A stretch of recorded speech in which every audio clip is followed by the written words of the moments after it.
Hi guys, welcome back to my channel, Natural Living. It's so lovely to have you here. So in today's video, we're going to be looking at this beautiful baby blue crystal, Angelite, and I do think its name kind of gives a little bit of a hint of what the healing properties of this crystal are. We're also going to look at how this crystal is formed. We're going to look at its history and its lore kind of surrounding it. And of course, we're going to touch on the chakras it's associated with, as well as any zodiac signs that are particularly associated with this crystal too. But before we get into it, I just wanted to shout out that I have actually set up an Instagram channel for this kind of natural living crystal YouTube channel to kind of work alongside it. So go give me a follow over there. I will pop up the handle on the screen for you. It would be great to see you over there, and you can kind of see more what I get up to on a day-to-day basis. It is about crystals, but it's more about my kind of lifestyle and how I live, like organically and naturally, and kind of working with nature. So yeah, go give us a follow over there. It'd be great to see you. Now, let's give you a quick summary of what Angelite does, and then we can get into the good stuff. So Angelite exhibits a real serene blue hue, and it is cherished for its calming and soothing properties. Its potential extends to alleviating, like, fear, anxiety, anger, those kind of emotions. It's predominantly linked to the crown, throat, and eye chakra, so ear up. And it emerges as a favored option for those who are, using healing rituals or meditation. So let's now get into the video. And first, we're going to look at how Angelite is formed. So Angelite is a form of anhydrite, which is a mineral that belongs to the sulfate group. So the formation of Angelite is a result of very certain geological processes that involve the alteration and basically dehydration of gypsum, which we've come across before actually. So this is like a simplified, less sciencey version of how Angelite is formed. So buckle up. The process begins with the presence of gypsum in certain kind of geological structures basically. So what is gypsum? This is a common mineral that is often formed in sedimentary environments, particularly in areas where there is a history of basically water evaporating essentially.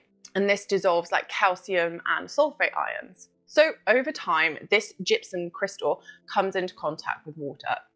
This water can be found in like underground lakes or rivers or groundwater or things just trickling through the surface of the earth. So this interaction between gypsum and water basically leads to the formation of new minerals, or it can alterate the crystal structure. So in the case of Angelite, the gypsum crystals undergo dehydration, so meaning they basically lose their water molecules. This process is often influenced by natural factors like, increasing temperature, increasing pressure, or the chemical composition of the surrounding environment, so other kind of impacting factors. So as the water decreases, the gypsum becomes more compact and it basically solidifies, it kind of gets pushed together. So this compression occurs, of course, over millions and millions of years. So the result is the transformation of gypsum into anhydrite. So in specific geological conditions, this anhydrite crystal can undergo further alterations and transformations. And then that leads us to forming Angelite. The unique blue variety of anhydrite is characterized by its light blue color, and it is often found in areas where gypsum crystals have gone through this basically geological process of dehydration, then solidification. So it's worth noting that geological processes leading to the formation of crystals like Angelite are very, very intricate and kind of delicate. It's like a blooming chemistry lesson or something. So everything has to be just right in order for this specific crystal to form. Also, another side note, bearing in mind that because this comes from gypsum, if you get it wet, it will basically dissolve. So please do not wear this crystal if you're showering, swimming, bathing, or just don't get it wet in general. Don't cleanse it with water. Now we're going to look at the history and lore. So the Angelite stone is quite a new crystal in the realm of crystals. It was actually discovered in Peru in 1987. So it's sometimes referred to, as we've kind of mentioned, as blue anhydrite. So this name comes from the Greek word anhydrous, I think that's how you say it, which basically means without water. So that's a reference to the stone's unique properties as basically a form of dehydrated gypsum. So the Angelite crystal only develops in areas where gypsum crystals once had contact with water. As we can see, Angelite has a real beautiful, light blue kind of ethereal color, And the belief that this crystal can enhance your own connections with the angels or the other divine realms, if you believe in, is definitely a major healing property of this crystal. So I couldn't actually find any more like history or lore about this crystal. I think because it was discovered so recently, there's not a lot out there. And I mean, history and lore is actually my favorite part of going through these videos. But yeah, that's all I can find. So now we're going to move on to the healing properties. Sorry if the camera just changed. My partner just called me and I missed it. I called him back, they didn't pick up. They just hate when that happens. Anyway, back to the crystals. Right, so Angelite's healing properties. Angelite unfolds like loads and loads of different healing properties, and it offers like a really holistic approach to your general well-being. So on a physical level, this crystal emerges as a potent healer, and it notably contributes to the equilibrium of the thyroid gland. So perhaps if you have issues with that, this might be a good crystal to look into. It also is great at expelling infections in the throat area and creates like a rejuvenation of blood vessels in this area, helping the kind of general well-being and flow of positive energy. It also helps with things like alleviating headaches, addressing various bodily ailments, and is even embraced in certain circles for its potent role in supporting weight loss. So Angelite is thought to bring about feelings of like compassion, and it really helps you with the roller coaster of human feelings. It acts as a really soothing balm for intense emotions like anger, anxiety, resentment, and basically stops these emotions from festering and turning toxic in your body. So by clearing these negative emotional imprints, Angelite promotes the infusion of positive and calming feelings and creates a sense of emotional equilibrium.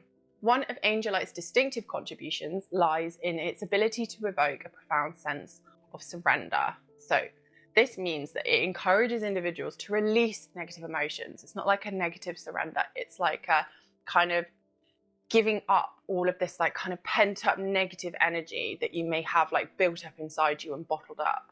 So this sense of surrender becomes really transformative and helps people to move forward with like less of an emotional burden and renews focus on positivity. Now we're going to look at the chakras. So Angelite harmonizes with the throat chakra, the third eye chakra, and the crown chakra. It's like I'm doing, what is it? Head, shoulders, knees, and toes. So its influence extends to conquering fears and basically dismantling any emotional blockages that you may have.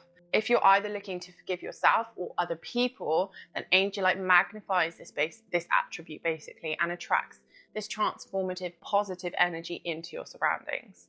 The inherently calming color of this beautiful stone contributes to its soothing nature, much like blue lace agate. Whilst Angelite boasts physical healing properties, its true potency shines in addressing like emotional concerns. So it excels in healing the wounds of guilt, grief, loss, and other emotional pains. So when you're using this crystal with your chakras, it can basically act as a catalyst for spiritual connection, particularly when you're using the third eye and the crown chakra. And if you believe in the angels or your spirit guides, then it would be a great tool to use to connect with them and try to communicate with them.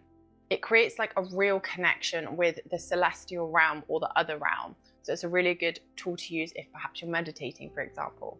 So placing a piece of Angelite near you at night not only promotes improved sleep, but it can also enhance your ability to remember and recall your dreams. Again, kind of working with these higher chakras here. So in this way, Angelite becomes a holistic source for things like comfort and aids in emotional and physical well-being. And to summarize, creates that deeper spiritual connection. So now we're going to move on to the star signs. So kind of similar to the history and lore, I actually struggled to find a lot of associations for Angelite, in particular like Zodiac or star signs. Perhaps again, this is because it was only discovered like not that long ago. So there kind of hasn't been a lot of time for these associations to be built up, because a lot of times we can find that certain crystals that have associations most definitely with particular star signs. This is like, goes back thousands and thousands of years, but I think because Angelite was only recently discovered, it doesn't have that. However, I do have a few bits and bobs of information on Angelite and star signs. What I will say is that if you are drawn to Angelite or feel resonance with this energy, then use it, explore it, incorporate it into your spiritual or healing practices, regardless of your zodiac sign. You don't have to have that zodiac association in order to use that crystal. Crystals often work on like a personal and intuitive level, and different people can find that stones resonate with them at like different moments through their lives. So if it works for you, or if you're drawn to it, then definitely use it. So thank you very much for watching this video. That is all that is to know on Angelite. I know that there isn't like reams and reams of information on this crystal, but I definitely think it's something that once you start working with it, you can kind of figure out for yourself, what it can bring into your life. As I said, it's such a new crystal, so there's not a lot of information out there. But if you do, if you in particular have some information, please share that down in the comments. I'd love to know more, and I'm sure everybody else would love to, kind of share that knowledge with each other. If you did like this video, then I recommend you check out my videos on blue lace agate or labradorite, because they're kind of associated with similar chakras, and they're associated with like that calming, peaceful, healing properties, and also with connecting to higher spirit realms. So go check those videos out. I will link them in the description box below and pop some cards here, and they will be in the end screen for you too. So I hope you enjoyed this. As I said, any questions, let me know. Go check out my Instagram as well. I hope you have a lovely rest of your day. Stay happy and blessed be.